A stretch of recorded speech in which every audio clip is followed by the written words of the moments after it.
देख रहे हैं इन डार्क राजकुमार के साथ। तो चलिए बढ़ते हैं आज की कहानी की ओर। दोस्तों, राकेश का जन्म प्रताप नगर में हुआ था। 16 साल के इस मासूम लड़के की हर हरकत ने उसके साथ साथ काफ़ी जिंदगियों को मौत के मुंह की ओर धकेल दिया। तो ऐसा क्या हुआ था जिसके कारण यह काली शक्तियाँ राकेश को ही नहीं बल्कि उस पूरे इलाके में मौजूद सभी लोगों पर भारी पड़ने लगी। साल 2003 मई के उस महीने में उड़ती धूल के साथ साथ गर्मियाँ अपने जोरों पर थी। शाम के तकरीबन 7 बज रहे थे। राकेश अपने सारे दोस्तों के साथ फुटबॉल खेलकर घर लौटा, लेकिन आज राकेश की हालत थोड़ी खराब लग रही थी। उसके हाथ पर एक चोट लग चुकी थी, जिस वजह से उसके घर वाले उसे अस्पताल लेकर जाने वाले थे, मगर उसने मना कर दिया। राकेश अस्पताल जाने के लिए राजी नहीं था। उस रात किसी तरह उसके हाथ पर पट्टी बांध दी गई। अब रात के 11:30 बज रहे थे। चारों ओर का सन्नाटा ये साबित कर रहा था कि अब रात काफ़ी हो चुकी है। उस वक्त गर्मियों का मौसम चल रहा था, जिस कारण राकेश अपने घर के बाहर एक छोटी सी खटिया पर आराम से नींद ले रहा था और तभी उसे कट कट की आवाज़ सुनाई दी, जिस कारण उसकी आंख खुल गई। और जब उसने अपनी आंखें खोली तो वहाँ कोई भी नहीं था। उसके घर में लगभग 100 मीटर की दूरी पर एक रोड गुजरती है। उसे उस रोड के ऊपर कुछ लोग जिनके हाथ में टॉर्च थी वो इधर उधर घूमते दिखाई दिए। अब राकेश की हिम्मत नहीं थी कि वह उस रोड पर पहुंच सके। खैर, उसने ये बात अपने पापा को बताने की कोशिश की, लेकिन उसके पापा भी गहरी नींद का लुत्फ ले रहे थे। और फिर अचानक वो आवाज़ें और भी तेज होने लगी। तभी राकेश को जोर से टॉयलेट भी लगी, तो वो अपनी चारपाई से उठा और टॉयलेट करने के लिए चल दिया। वो टॉयलेट करने के बाद वापस पीछे मुड़ा ही था तो उसने देखा कि उसके घर के पास जो एक बड़ी सी झाड़ी बनी हुई थी वह जोर जोर से इधर से उधर हिल रही थी। ऐसा लग रहा था कि किसी बड़े तूफान ने उसे अपने साए में जकड़ लिया हो। राकेश लगातार उस झाड़ी को देखता और थोड़ी ही देर के बाद उस झाड़ी का जोर जोर से हिलना अब बंद हो गया। लेकिन उस झाड़ी के नीचे राकेश को अब कुछ लोग नजर आने लगे। उन लोगों के हाथों में कुछ धारदार हथियार भी लग रहे थे, जो एक नॉर्मल इंसान को डराने के लिए काफ़ी थे। वो सभी लगातार राकेश को भी देख रहे थे। शायद आज राकेश की शामत आने वाली थी। और देखते ही देखते वह सभी धीमे धीमे अपने कदम पटकते हुए राकेश की ओर बढ़ने लगे। राकेश तो डर के मारे जल्दी से अपने घर की तरफ भागा और अपने पापा के पास पहुंचने के बाद उसने अपने पापा को पूरी बात बताई। तो उसके पापा आधी नींद में उठते हुए उस झाड़ी के पास पहुंचे तो वहां किसी की मौजूदगी का एहसास तक नहीं था। राकेश तो कुछ समझ ही नहीं पाया कि आखिर इतनी सी देर में वह सभी लोग कहां गायब हो गए। तभी राकेश ने बताया कि उसे हाईवे के ऊपर भी कुछ लोग नजर आ रहे थे। अब राकेश के पापा उसका डाउट क्लियर करने के लिए उस हाईवे की तरफ चल पड़े। और जब वह उस हाईवे के करीब पहुंचे तो वहां का नज़ारा भी हैरान कर देने वाला था। अब रात के तकरीबन 1 बज चुके थे और अंधेरा अब भी अपनी चरम सीमा से छाया हुआ था। चांद की मंद मंद रोशनी भी अब गायब हो चुकी थी। फिर राकेश के पापा ने वहां से निकलने का फैसला किया और फिर वो वहां से निकलते हुए अपने घर की तरफ चल पड़े। लेकिन राकेश का मन अभी भी शांत नहीं हुआ। उसे लग रहा था कि कोई तो उस झाड़ी के पास मौजूद था, जो उसे साफ साफ दिखाई दिया था। जैसे तैसे वो रात कट गई और जब सुबह हुई तो पता नहीं क्यों, लेकिन राकेश का शरीर काफ़ी कमज़ोर लग रहा था। उसे अपने शरीर में बेहद कमज़ोरी महसूस हो रही थी। फिर उस दिन राकेश स्कूल भी नहीं गया और पूरे दिन घर पर ही लेटा रहा। राकेश अचानक ही कुछ अजीब हरकतें करने लगा। कभी इधर उधर की चीज़ों को बिखेरने लगता तो कभी ज़ोर ज़ोर से चिल्लाने लगता। उसकी इतनी भयानक करतूत देखने के बाद पड़ोसियों के भी हाथ पैर कांप उठे। राकेश को जल्दी से जल्द गांव के ओझा के पास लेकर जाया गया, लेकिन ओझा ने बताया कि राकेश के ऊपर किसी आत्मा का साया नहीं बल्कि उसका दिमाग कमज़ोर हो चुका है। खैर, राकेश 2 से 3 दिन के बाद वापस ठीक हुआ और अपनी नॉर्मल ज़िंदगी जीने लगा। लेकिन वो कहते हैं ना, ज़िंदगी में उतार चढ़ाव तो आते ही रहते हैं, लेकिन राकेश की ज़िंदगी शायद बनी ही उतार के लिए थी।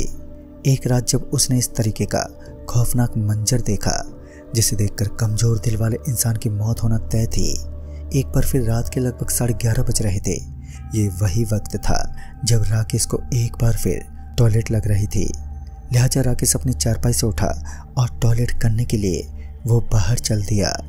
रात काफ़ी हो चुकी थी मगर राकेश के मन से वो दहशत का माहौल निकल चुका था जो कुछ दिन पहले उसके जहन में बैठा हुआ था। आज के दिन मौसम पूरे तरीके से बिगड़ चुका था, जिस वजह से राकेश के सभी घर वाले उसके घर के अंदर लेटे हुए थे। राकेश अकेला ही बाहर टहल रहा था। उस घनघोर अंधेरे के बीच ये कड़कड़ाती हुई बिजली राकेश के मन में एक खौफ को जरूर पैदा कर रही थी, मगर वह जल्दी से घर के अंदर जाने की कोशिश में लग गया। अभी राकेश अपने घर के अंदर पहुंचने ही वाला था कि अचानक ही उसने देखा कि उस कांटेदार झाड़ी के पास कोई खड़ा हुआ नजर आ रहा था। अब राकेश का गुस्सा सातवें आसमान पर था और उसने अपने गुस्से का जलवा दिखाते हुए एक बड़ा सा पत्थर उठाया और उस झाड़ी की तरफ फेंक दिया। उन बुरी आत्मा को क्रोधित करने के लिए इतना कुछ काफी था। और जब राकेश को लगा कि अब कुछ ज्यादा हो रहा है तो वह तुरंत ही अपने घर के अंदर घुस गया, लेकिन उसने अपनी मौत को दावत दे दी थी। उसने डर को ललकारा था।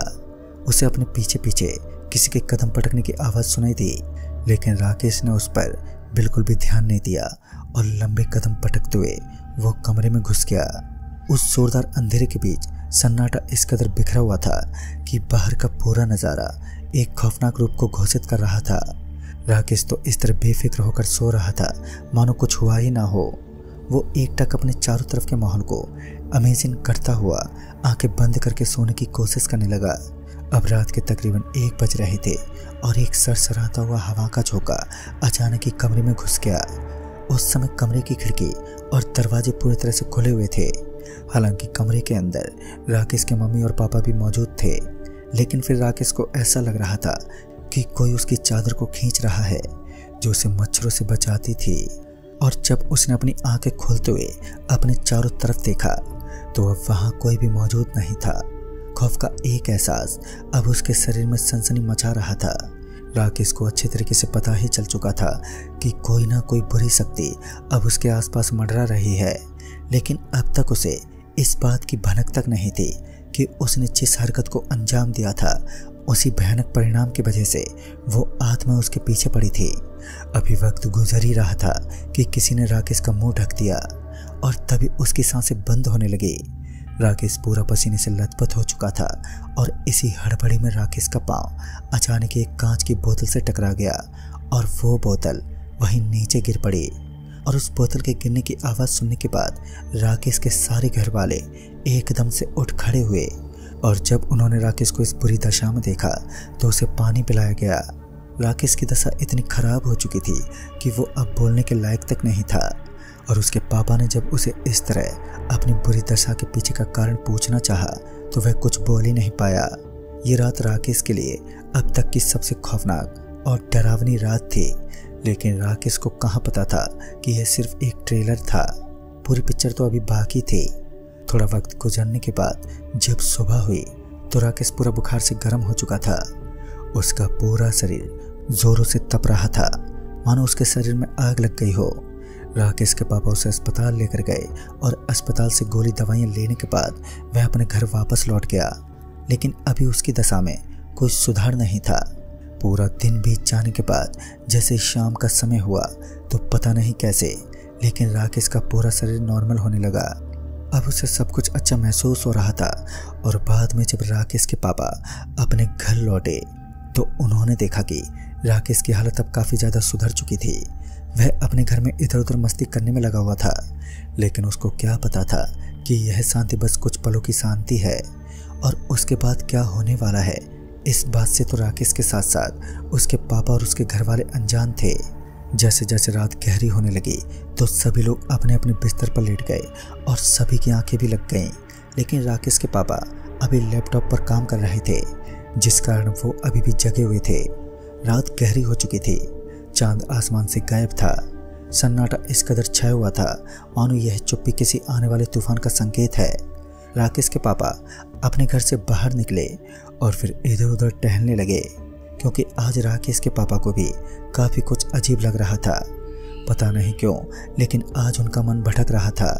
पर अब काफ़ी रात हो चुकी थी और टहलते टहलते अब उनका भी मन भर गया, जिस कारण वह वापस अपने कमरे की तरफ पलट गए। लेकिन तभी उन्हें दीवार के ऊपर से किसी के कूदने की आवाज़ सुनाई दी और फिर वो झटक से पीछे मुड़े तो उन्होंने देखा कि उनका बेटा राकेश अभी भी दीवार से छलांग मारता हुआ उनके घर के अंदर दाखिल हुआ था। वह राकेश को घूरने लगे, मगर राकेश को इन चीज़ों से मानो कोई फर्क ही नहीं पड़ा। वह चुपचाप अपने कमरे के अंदर लौट गया और उसने एक बार भी अपने पापा की ओर ध्यान देना ठीक नहीं समझा। उसके पापा राकेश की इन हरकतों से थोड़े परेशान थे, लेकिन उन्होंने इस बात को नज़रअंदाज कर दिया क्योंकि उन्हें लगा शायद राकेश टॉयलेट करने के बाद घर में दाखिल हुआ होगा। उन्होंने इस बात को अपनी पत्नी को भी बताना ठीक नहीं समझा और वापस अपने कमरे में लौट गए। जब सुबह हुई तो उनके घर के बाहर एक गाड़ी का बड़ा एक्सीडेंट हुआ था और उस बड़े एक्सीडेंट को देखकर ये पता लगाना बेहद आसान था कि यहाँ पर जिस व्यक्ति का एक्सीडेंट हुआ था उस व्यक्ति की मौत भी बहुत ही बुरे तरीके से हुई होगी। लेकिन बाद में उन्हें पता चला कि इस गाड़ी के अंदर मौजूद 4 लोगों की मौत हो चुकी है। अब कहीं ना कहीं राकेश को भी ये डर सताने लगा कि उन्हें पुलिस थाने के चक्कर काटने होंगे, जिस कारण इस करतूत से बचने के लिए राकेश ने साथ रहना ही बेहतर समझा। राकेश के पड़ोसियों का मानना था कि वहाँ पर रात में किसी एक्सीडेंट की आवाज़ ही नहीं हुई। फिर ये एक्सीडेंट किस वक्त हुआ था और आखिर वह गाड़ी कहाँ चली गई जिस कार की वजह से ये एक्सीडेंट हुआ था। सीसीटीवी कैमरे की तलाश करने पर पता चला कि जैसे उस गाड़ी का एक्सीडेंट हुआ था तो वहाँ पर मौजूद सारे सीसीटीवी कैमरे अपने आप ही बंद हो गए थे। अब पुलिस को ये लगने लगा कि ये जानबूझकर किया गया है और उसके बाद पुलिस ने जांच पड़ताल शुरू कर दी। पुलिस का शक सबसे पहले राकेश के पापा पर गया, लेकिन राकेश के पापा अपनी ईमानदारी के दम पर बच गए।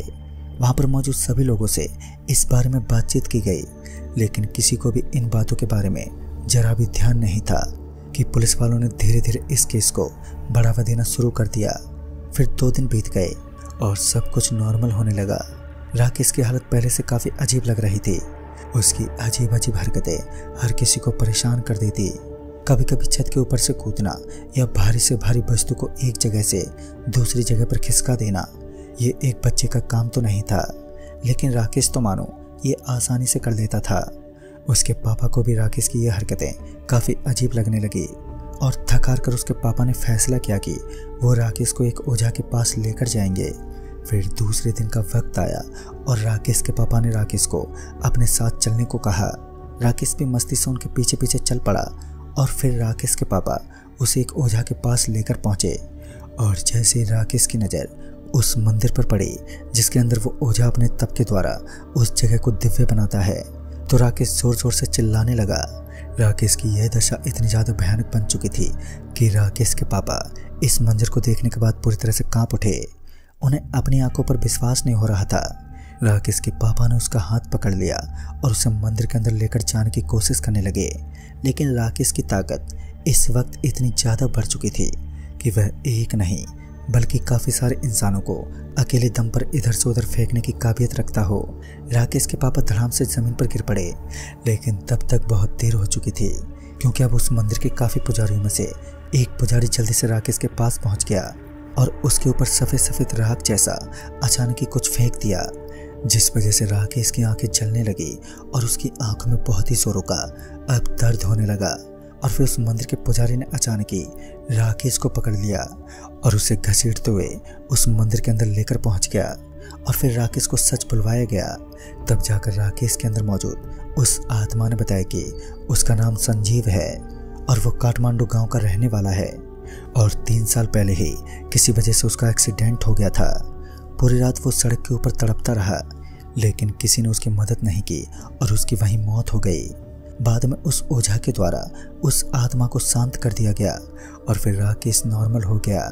लोगों का मानना है कि राकेश के अंदर जो आत्मा मौजूद थी, उस आत्मा ने राकेश के द्वारा कई सारे कांड करवाए हैं, जैसे कि कभी कभार गाड़ियों का एक्सीडेंट करवाना हो या किसी बेवकूफ़ ड्राइवर को मौत के घाट उतारना हो।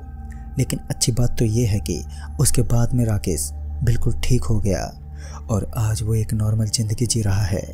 दोस्तों, इसलिए कहते हैं कि इंसान को किसी चीज़ को बिना सोचे समझे छेड़ना नहीं चाहिए।